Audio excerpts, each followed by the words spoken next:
quem não me conhece, meu nome é Adriane Fauti, vou me apresentar, porque eu já tive problemas com isso. Adriane Fauti, nós vamos de condicional hoje. Só que antes disso, eu tenho que mandar uns abraços, esse povo do online é tão fofo. Posso mandar um abraço, gente? Vou mandar um abraço para Maria Helena Figueiredo, que fez uma consulta jurídica praticamente hoje comigo. Depois vou te mandar a conta. Fica tranquila, vai chegar no seu endereço. A Tami Maria Gomes, o José Alves, sempre meu querido, manda mensagens lindas, assim, sabe? Muito fofo. O Leandro, o jiu-jiteiro, o Santos Filho, que falou que ia casar comigo, não gostei de você, não caso. E a Mel, que sempre participa aí do blog, também todo mundo do blog, a Letícia. Um super beijo pessoal no online, amo vocês. Vocês são tudo de bom, continuem falando um monte de coisas lindas a meu respeito. Eu não ligo, eu adoro, inclusive, eu não fico assim, ai, gente, pare. Não, continue, entendeu? Continue, que é sempre bom, não é? É sempre bom falar esses elogios, não é? Né? Não é gostoso? Né? A pessoa fala assim, ai, gente, pare, ai, não... Mentira, todo mundo quer continuar ouvindo. Então você continue que não tem problema, não. E vocês estão com o coraçãozinho assim? Muito bem, mas hoje nós vamos falar de constitucional. E o meu objetivo é fazer um panorama geral do direito constitucional, abordando algumas coisinhas que caíram mais recentemente nas últimas provas. Então, se você já olhou o seu material, ele está cheio de esqueminha, na verdade, né? Tanto que nós nem vamos falar muito de direitos sociais, material fofura aí, ó, coisa querida, material coisa querida esse. Para você poder verificar ali as questões, principalmente envolvendo direitos sociais do trabalho, que é aquilo que estava ouvindo com a Lilian ali, mas sob uma perspectiva do direito constitucional, que eu acho que tem tudo a ver, de repente, não cair em direito constitucional, cair lá em direito do trabalho, alguma coisa do direito constitucional, né? Porque hoje tudo é o constitucionalismo. Você já ouviu falar constitucionalização do processo civil, constitucionalização do direito do trabalho, constitucionalização do processo do trabalho. Então, está muito moderno cobrar todas essas matérias infraconstitucionais, vocês entenderam? Né? À luz do direito constitucional. Então, a primeira coisa que nós vamos falar hoje é a respeito dos princípios constitucionais. Os princípios constitucionais, para a FCC, tem sido assim, uma matéria sempre escolhida. E daí a gente ficava assim, antes, era muito literalidade, né? Era só memorizar o artigo 1º ou o artigo 4º da Constituição e você estava tranquilo de princípios fundamentais. Não mais, né? As questões estão vindo um pouquinho mais rebuscadas a respeito de princípios fundamentais. E o que são princípios fundamentais? Princípios fundamentais são aquelas regras, aqueles princípios, bases, alicerces do direito constitucional. São as regras que determinam como que o nosso ordenamento jurídico, que o nosso Estado vai funcionar. Então, por exemplo, eu gosto de analisar os princípios fundamentais antes de falar do artigo 1º, 3º e 4º. Eu gosto de falar da análise do Estado, da República Federativa do Brasil, sobre algumas perspectivas. Então, nós podemos analisar a organização da República Federativa do Brasil, primeiro, a respeito da sua forma de Estado. Vocês lembram disso? O pessoal lá de casa também? A forma de Estado brasileira é qual? Federativa. Agora, a gente não pode esquecer mais. A forma de Estado é federativa. E para eu saber que a forma de Estado é federativa, o que eu preciso lembrar? Existem duas formas de Estado. Então, vou fazer um esqueminha aqui. Não sei como é que o Thales consegue fazer isso aqui, cara. Vocês já viram como ele faz? E ele está aqui assim, ele... Tchá-tchá! Tchá-tchá! Né? Não consigo, estou aprendendo aqui, vou tentar. A forma de Estado composta ou complexa, ou a forma de Estado unitária. A forma de Estado unitária qual que é? Aquela que eu tenho vocês podem participar aqui, não tem problema. Tipo, né, programa de auditório aqui, né? Hoje tem auditório aqui, hoje a gente pode interagir.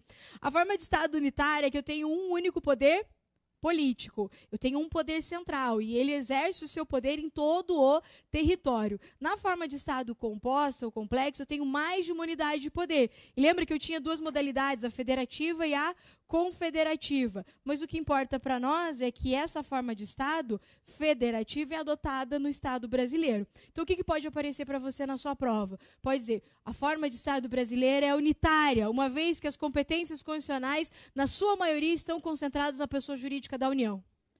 Errado, porque a forma de Estado ela não é unitária. Beijo, Lilian, não se vá. Ai, como ela é loira, né? Loira, alta, magra. É, Lilian? Bem alta. Tudo bem, Lilian, tudo bem. Então, beleza. A forma de Estado federativa, então, é aquela que eu tenho mais de um poder político distribuído em todo o território. Quais são os poderes políticos? No caso, os entes federativos. União, estados, os municípios e o Distrito Federal. Essa é a nossa forma de Estado. De federalismo, outra coisa que eu queria destacar para você é que a nossa forma federativa ela foi criada através de um movimento diferente da maioria das federações. A nossa forma de Estado ela era unitária e ela se descentralizou. Por isso que ele é chamado de federalismo por desagregação. Ok. Ainda, nós podemos analisar esse Estado brasileiro olhando para ele sobre a sua forma de governo. Qual que é a forma de governo? Alguém falou ali outra coisa, né?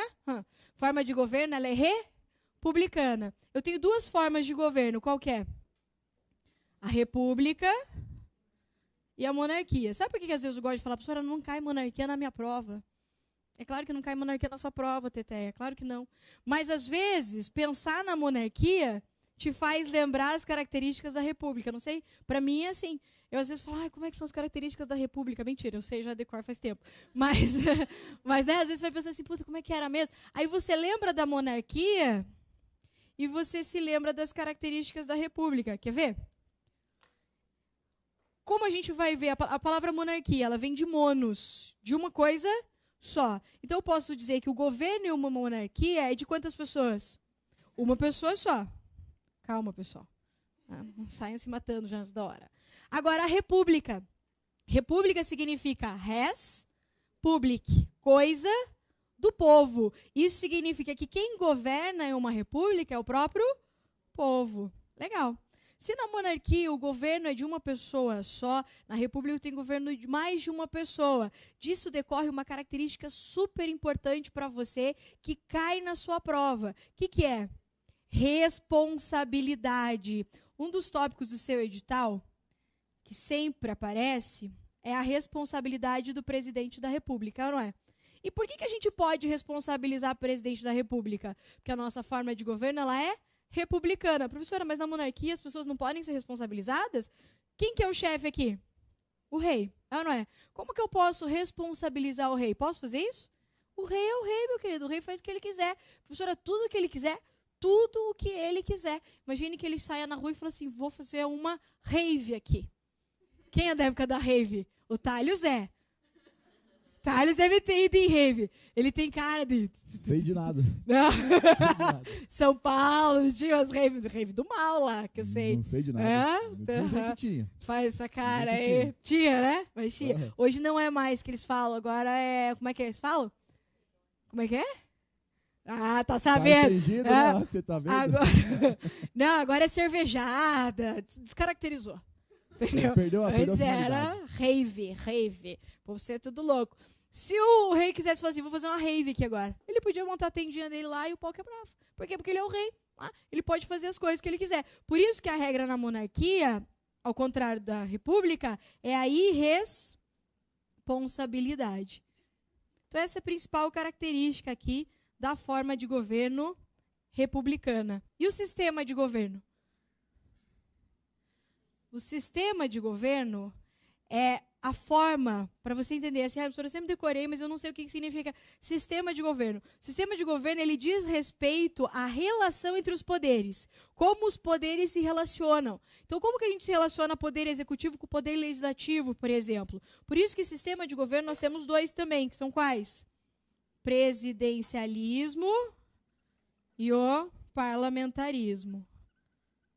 Característica super importante para você do presidencialismo é que no presidencialismo eu tenho a unipessoalidade das chefias de Estado com a chefia de governo. Professora, qual a diferença de chefe de Estado para chefe de governo? O chefe de Estado é aquele que exerce as funções do Estado ali, que toma as decisões políticas em um plano externo. Então, por exemplo, quem representa a República Federativa do Brasil, assina tratados internacionais, por exemplo, vai ser o presidente da República. Quando ele exerce essa sua atitude, né, essa sua atribuição, ele está exercendo chefia de Estado. Agora, por exemplo, quando ele sanciona um projeto de lei federal, o que ele está fazendo? Chefe de governo, porque ele está atuando em prol da União. Então, ele está governando e não tomando atitudes enquanto chefe de Estado. No presidencialismo, a gente observou que uma única pessoa exerce essas duas funções. No parlamentarismo, não na monarquia, no parlamentarismo, eu tenho pessoas diferentes. Só que é muito fácil a gente observar isso e ver o que é chefia de Estado e o que é chefia de governo quando a gente pensa na monarquia parlamentarista. É ou não é? Quando a gente pensa na monarquia parlamentarista, a gente lembra de quem? Da rainha da Inglaterra, diva, rica, com muitos diamantes. O que mais, senhora? Muitos diamantes. E eu só consigo lembrar daquele monte de diamante. Aquela mulher velha, né, já, coitada, né, mais rica, que dá dó lá, falar, divando. Ela faz o quê, professora? Fica lá divando com os seus diamantes. Ela é maravilhosa, ela fica lá para atender, né, fazer carinha de velhinha fofinha, agora vovó, né, coisa querida, só isso que ela serve, para isso. Porque quem toma as decisões mesmo? O chefe de governo, que é quem? A figura do primeiro-ministro. Quer ver? Eu sempre faço essa associação na minha casa. Minha casa, vocês sabem que o direito constitucional se aplica na minha casa. Por exemplo, quando eu morava com meus pais, há um tempo atrás, assim, coisa recente. Não, mas nem vi já. Mas quando eu morava com eles, chegava assim, tipo um convite de casamento. Aí chegava um convite de casamento, esse convite era endereçado para quem? Para o meu pai. Valdo, Fault e família. Aí eles pensavam assim, por quê? Porque meu pai representa a família. Agora, quem que toma a decisão em casa?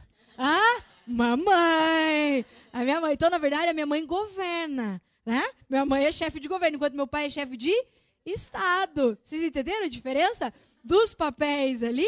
E quem toma a decisão faz isso, faz aquilo, faz aquele outro. No final das contas, é sempre o chefe de governo. Importante você lembrar do sistema de governo, principalmente das atribuições do presidente da República, especialmente aquelas que são passíveis de delegação. As competências são privativas, mas nem todas as competências do artigo 84 podem ser delegadas. Tenho apenas 3 delas. E para quem que eu posso delegar mesmo? Ministros de Estado, advogado-geral da União e procurador-geral da República. Ok. E ainda eu tenho mais alguma coisa aqui que está faltando nesse quadrinho? Regime. A senhora não fala regime. Por favor, sábado, dia do lixo. Não. Regime político. O que é o regime político? Nós temos o regime político. Vocês pensam que vocês acham que está fácil? Vocês acham que está fácil? Não está fácil para ninguém, não. Em vez desse negócio de fazer regime, aí você fica irritada. Não é? Puta, regime é um negócio do capeta, velho. Mas, enfim. Tá aí por causa desse nome, né? Tem regime democrático, eu tenho regime não democrático. O regime não democrático é aquele que não permite a participação popular nas decisões políticas do Estado, enquanto que o regime democrático ele permite a participação do povo nas decisões políticas. Agora, o que vai determinar o tipo da democracia é como o povo participa dessas decisões. É ou não é? Por isso que nós temos 3 tipos de democracia. Quais são elas? Tem a democracia direta, ou também chamada de participativa. Depois quando ela vira semidireta, né? Eu vou colocar a indireta ou representativa e ainda a semidireta, daí sim, participativa.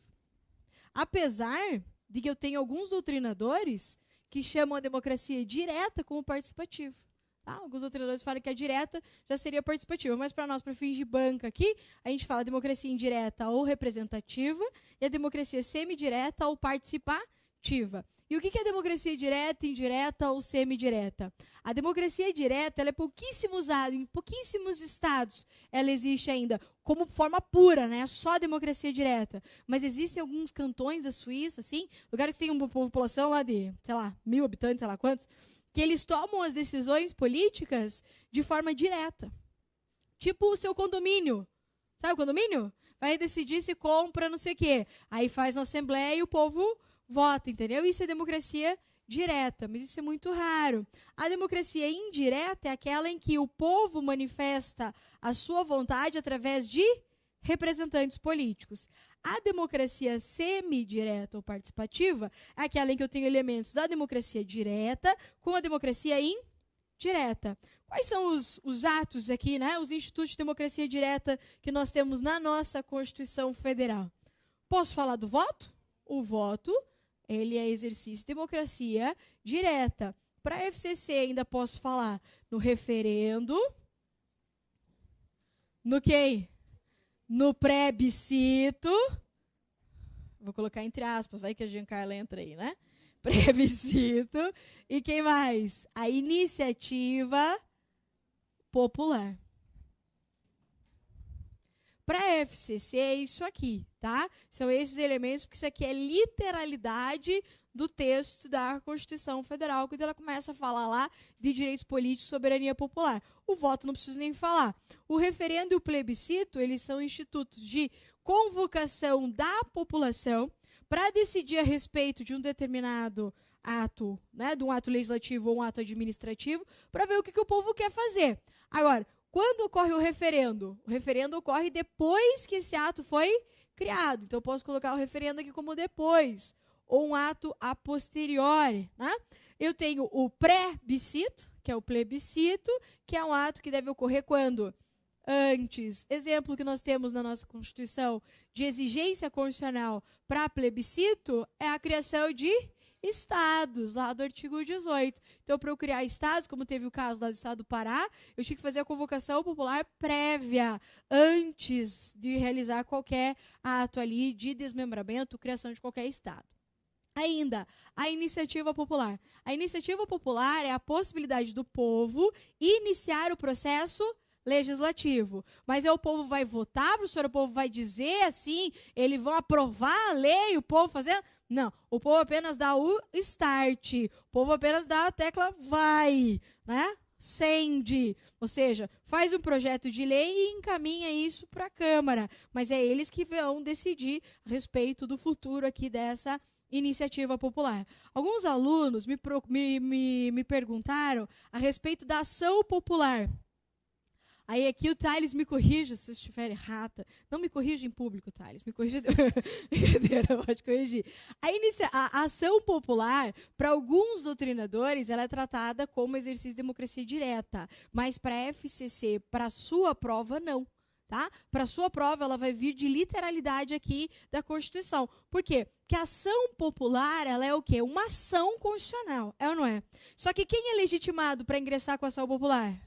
O cidadão. O MP não pode. Bom você ter falado. MP não, hein? Ninguém pode. Só o cidadão. Professora, por que ação popular, então, precisa ter mais pessoas? Não. Uma única pessoa é suficiente para mover uma ação popular. Às vezes a gente pensa assim, é popular, eu preciso de uma galera. É ou não é? Não dá a impressão de que eu preciso de uma galera fazendo? Não. Um único cidadão com o título de eleitor já é suficiente para ajuizar uma ação popular. Por que eu disse com o título de eleitor? Porque o que caracteriza um indivíduo como cidadão é o quê? O exercício dos seus direitos políticos. Só que antes disso, eu queria convidar o nosso querido Boy Magia. Oi, Boy. Magia. Até Magia. tu, Adam, minha cria fazendo isso comigo. É engraçado, não posso negar. Para recitar para vocês o poema de sua autoria. Ah, sim. Que caracteriza, vocês conhecem o poema da autoria do Thales? Quem não conhece vai conhecer hoje. É um poema muito lindo. Posso pegar essa Você sabe água? que eu tomei uma bronca por sua causa, né? Por minha causa? Eu me senti no lugar do Evandro, sabia? Porque eu faço Por quê? merda e o Evandro paga o pato. Aí um dia eu tô lá no Que eu Plaza, fiz, dando né? aula, no INSS, a Mari chegou pra mim na porta, ela abriu a porta, Thales, vem aqui. Na hora que eu tô em aula, alguém abre a porta e Thales vem aqui, eu já visualizo uma piroca assim. Já vejo na hora. Falo, ninguém chama assim, me chama no meio À da toa, aula. pra me dar um beijo, né? Eu vou te cumprimentar pelos bons serviços prestados. Nunca é. É sempre pra dar uma fumada, né? Aí começou a falar que não era pra fazer bagunça, porque teve aquele problema todo lá na avenida, que você saiu gritando junto com a turma de tribunal, que deu problema. E eu tomando bronca, eu falei, tipo... Você que tomou bronca no meu lugar, falei, Thales. Você é meu herói, cara. Eu sou teu herói. E eu pagando, assinando o BO dela. Não, porque a Adri não pode fazer isso aí, porque ela fez bagunça lá e onde já se viu. E eu, tipo, tá, por que eu tô tomando bronca? Aí já fiquei puto também. Ela pode fazer bagunça e deixa eu já vai que se foda. Já que é um peito porque a gente tá cagado, né? Tamo em casa. Mas eu falei, olha só, falei que Mas, é um monstro, né? eu fui animar eles, né? Uhum. A gente tava aberto. Me defenda agora, pelo amor de Eu Deus. vi o vídeo. É. Eu vi o vídeo. Sabe, Abriram a porta. Nem foi pra provocar, imagina, sabe? Gritou chupa ainda lá, acho, depois, né? Nem foi pra provocar ninguém. Quem imagina. que era que tava? Acho que era o Quiolo, né? O Quiolo tava na sala do lado. Ele ficou putinho, sabe? Ficou putinho, só que faltava, só ficou putinho. Ai, meu Deus do céu. A gente vai pra sede nova mesmo, lá a gente pode... Lá a gente pode tudo. Oi? Hoje pode? Revisão. Revisão. Ela vai ter estouro. Vai ter estouro. É verdade. Umas bagunças lá. A gente tá indo embora de lá mesmo. Faz favor de recitar o seu poema. Da forma de Estado, da forma de governo. Com oratória. É isso aí. Olha só. Com oratória. É aquela velha coisa, né? Chega e fala, forma republicana adotada. Eu chego e falo, qual que é o nosso sistema de governo, é o presidencialismo. Eu chego e falo, qual que é o regime de governo, é a federação. Não confunde pra caramba essas coisas? É um negócio que confunde muito. Aí tem nosso poeminha, né? Isso aqui é nosso, prof. Não é meu, não, daqui é nosso. Olha só, que é o seguinte. Já vi ele recitando. O Estado fede, primeira nota ele. O Estado fede. A República. Fogo. É fogo. Isso é dica de ouro, hein? O presidente é sistemático. O presidente é sistemático. O regime. E o regime é democrático. Porra, é essa? É o nosso poeminha aí. Fofinho. Da organização política administrativa. Que bonitinho isso daqui, olha só. Fica legal. O Estado fede, a República é fogo. O presidente é sistemático, o regime é democrático. Mal é uma rima, né? Mas a gente fala que é um poema só para ficar mais bonitinho um pouco. Mas se você recitar, ele fica bonitinho. Mas eu não sei recitar, me ensina, vamos ver. Ó, você tem que fazer cara de oratória. Tem todo momento. Você nunca fez curso de oratória? Eu nunca fui da vida artística antes da aula, né, prof? Então eu não manjo dessas coisas, né? Eu não tenho essa veia artística desde criancinha e tal. Então eu fiz muito, a gente tinha muito curso de oratória. Eu sempre fui capiauzão do mato, passei no concurso, só fiz isso. Só, eu não tenho essas coisas. Então olha só como ele fica bonito. O Estado fede. A República é fogo.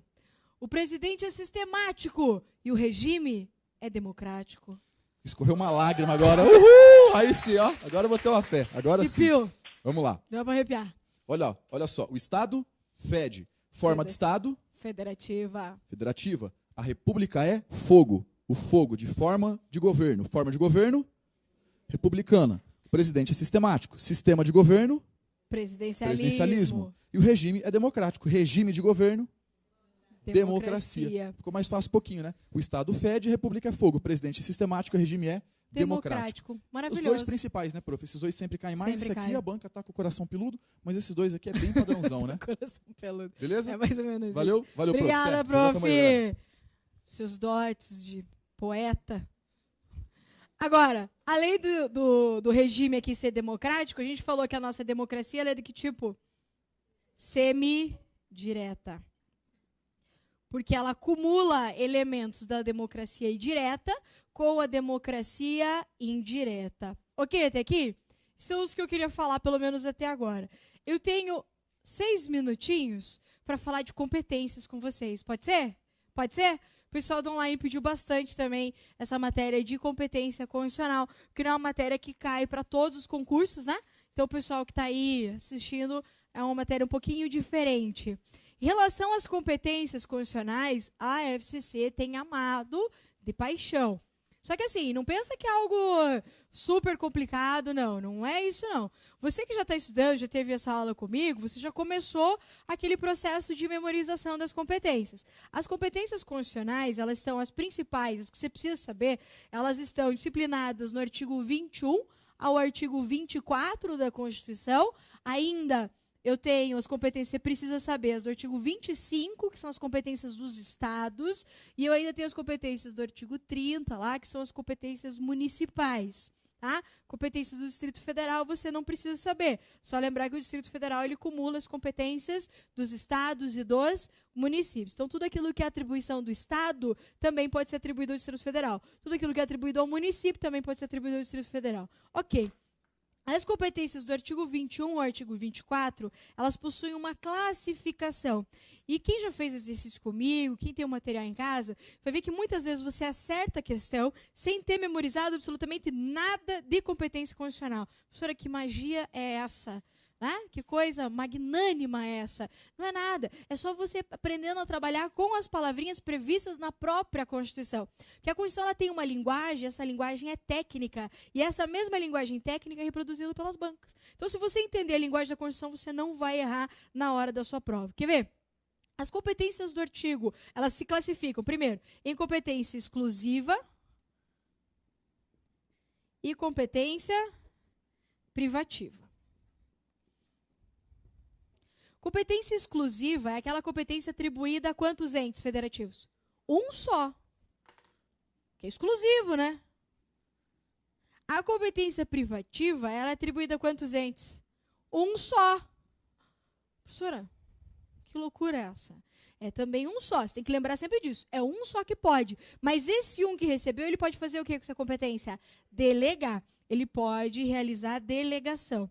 Essa delegação é assim, toma que o filho é teu, pega aqui, tá passando, ou ela tem uma formalidade jurídica para acontecer. Ela precisa ser realizada através de lei complementar. Então, lei complementar é um instrumento que vai ser utilizado para a realização da delegação. Então, toda vez que falar em competência privativa, você vai lembrar, é aquela competência que comporta delegação. Só que essa delegação não é através de resolução, como pode parecer para você, lei ordinária, eu já vi, emenda constitucional. Não, tô até babando aqui. Nossa, meu Deus do céu. É através de lei complementar. Sempre isso. Grave isso a questão da competência privativa, delegação por lei complementar. Além disso, nós temos outras classificações. Essas competências aqui, elas se classificam ainda em competência comum, vou pôr aqui, e competência concorrente. Só que olha só esse macetinho que eu vou te passar aqui agora. O artigo 21 da Constituição Federal, a hora que você pegar aí no seu material, você vai ver, não sei se tem só um esqueminha de competência, mas eu não preciso, né, do texto da Constituição para te lembrar disso. A Constituição, no artigo 21, ela diz assim, ó, compete à União, só. Ela diz só compete à União. Quando ela faz isso, ela traz um monte de competências, de atribuições dadas à União. Porque competência constitucional nada mais é do que o quê? Na hora de organizar o Estado, a Constituição diz assim, ó, você, ente federativo, vai falar disso. Você vai falar daquilo, você vai falar daquele outro. Para não dar o quê? Para não dar confusão. Porque todos eles possuem o quê? Possuem autonomia política. Então, nessa autonomia, para não dar conflito, a Constituição diz, você trata disso, você trata daquele outro, e assim sucessivamente. O artigo 21 vai dizer, compete à União, e só. Aí ele vai trazer um rol de competências, várias competências, que são dadas apenas à União. Essas competências, elas são de que tipo de natureza? Eu vou lembrar para você aqui, de natureza material. O que são as competências materiais? As competências materiais são aquelas competências para atos administrativos, políticas públicas. Então, atos típicos do poder executivo. Certo? Então, a primeira coisa que você pensa assim, eu tenho competências de natureza material, competências para políticas públicas, competências para atos administrativos. Eu ainda tenho competências de natureza legislativa, competências para legislar sobre determinado tema. Exemplo de competência legislativa é a competência privativa. A competência privativa, ela vem prevista no artigo 22 da Constituição, quando fala lá, compete privativamente à União. Então, um fala, compete à União. O outro fala, compete privativamente à União. O que ele está dizendo? Aqui era exclusiva, não pode delegar para ninguém. Mas aqui você vai poder delegar. Tá? Mas ele vai poder delegar competência para fazer o quê? Política pública? Não, competência para fazer lei. Então, a competência aqui do artigo 22 é uma competência legislativa. Certo? Vou colocar aqui, ó. Para você anotar os artigos que são de competência material e de competência legislativa. Posso ir só mais um pouquinho, Thales? Tá. A competência material, você viu que está onde? Qual artigo? 21, compete à União. A legislativa, você viu que está em qual? 22, compete privativamente. Aí, olha só. Competência comum. A competência comum, ela está no artigo 23 da Constituição. E ela fala o quê, o artigo 23? Compete à União, aos estados, ao Distrito Federal e aos municípios. Veja que ela atribui coisas para todos os entes federativos. Isso significa que todos os entes federativos podem tratar sobre essa matéria aqui. Essa matéria aqui, professora, diz respeito do quê? Diz respeito de coisas queridas. Coisas bonitinhas. Entendeu? Coisas bonitinhas, coisas fofinhas, coisas que todo mundo deve fazer, é competência comum. Por isso que no parágrafo único do artigo 23 vai dizer assim: leis complementares estabelecerão normas de cooperação recíproca entre esses entes federativos. Então, qual é a palavra que vai ficar na tua cabeça para você saber que está falando de competência comum? Cooperação. Um exemplo de competência comum: zelar pela Constituição Federal. Quem pode zelar pela Constituição Federal? Só a União? Não faz sentido. Todos os entes federativos devem zelar pela Constituição. Ainda, proteger o meio ambiente. Só a União, professora. Não, todos os entes federativos devem proteger o meio ambiente. Vocês entenderam que às vezes essas coisinhas, mas assim, que todo mundo deve fazer, vai ser atribuição de competência comum. Essas competências aqui, atenção, não são competências para fazer leis sobre o tema. São competências para fazer o quê? Políticas públicas. Por isso que, além do artigo 21, qual que eu tenho aqui também de competência material? 23. Então, eu posso dizer que é a competência material desses artigos que nós estamos falando, 21 ao 24, a competência exclusiva da União e a competência comum, tá? Ainda, a competência concorrente. A competência concorrente é a que mais cai disparadamente, que é a competência para criar lei a respeito de um determinado tema. Essa legislação a respeito de um determinado tema foi atribuída a quais entes federativos? União e os estados e o Distrito Federal, né? Então, a Constituição atribuiu apenas esses entes. Quem está faltando? Município. Então, a primeira coisa que você vai anotar aí em caneta, em neon, rosa, piscando, fosforescente, assim, ó. Bem louca. Município não tem competência concorrente. O município não tem competência concorrente. Ele não pode exercer as atribuições previstas no artigo 24 da Constituição Federal. Agora, você pergunta assim, professora, essa competência concorrente é, tipo, muito louca. Porque, assim, a Constituição disse, não boceja, não. Acorda já. Não quero ver ninguém bocejando aqui na minha aula. Ó. Joga os ombros para trás, ó, aqui, ó, foco, ó. Vem, não, ó. Acordou? Essa parte aqui super importante. Justo na competência concorrente, o cara me dá uma bocejada, assim, como se fosse me engolir. Eu quase abri os braços aqui, assim, ó, né, para evitar, né? Pelo amor de Jesus Cristo, não pode acontecer isso aqui. A competência concorrente é competência para legislar sobre a matéria. Então, olha só, artigo 24. Sabe qual que é a minha dica aqui, ó? Quando ele coloca assim, ó, e a banca sempre vai falar assim, lei estadual disciplinando não sei o que lá, e daí ele vai trazer as matérias de competência. Se ele falou lei, o que você vai pensar? Quais artigos que você vai resgatar da sua memória? 22 e o 24. O resto, você esquece.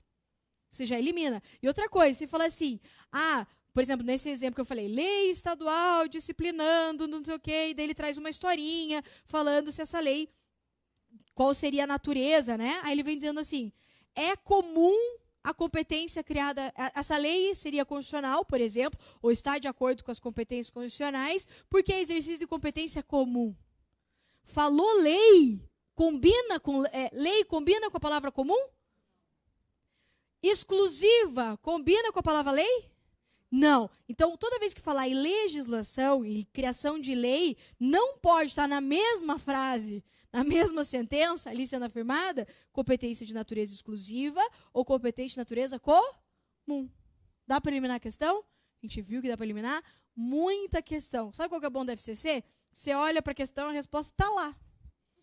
É ou não é? A resposta está lá. Você só tem que achar ela, é ou não é? Mas ela está lá, você não tem que pensar assim, será? Não, você tem que achar a bichinha ali. Em algum lugar ela está. E essas dicas aqui vão fazer sucesso na hora de você responder competência condicional. Vamos só lembrar como é que é o exercício da competência concorrente? Naquela confusão, União, Estados, pode criar lei sobre um determinado tema. É o oba-oba, todo mundo faz lei, uhu, uhu, uhu, ou não? União cria norma geral. Claro, porque existe um princípio que norteia a repartição de competências, que é o princípio da predominância do interesse. Ou seja, interesse de natureza federal, União, regional, Estado, local, município. Isso significa que os estados vão criar que tipo de norma? Específicas. A capacidade dos estados criarem essas normas específicas com base na lei federal é o que nós chamamos de competência suplementar. Professora, por que você está fazendo assim? Porque a competência suplementar ela ocorre quando existe a lei federal. Você vai lembrar disso. O Estado só vai exercer competência suplementar quando já tiver a lei federal. Pensa no corpinho frango. Lembra do corpinho frango? História do corpinho frango? Pessoa raquítica. Pessoa muito fraca, né? Aí ele entra e fala assim, vê aqueles concorrentes, né? Os meninos tudo sarado, gostosinho, coisa delícia. Né? Aí fala assim, quero ficar desse jeito.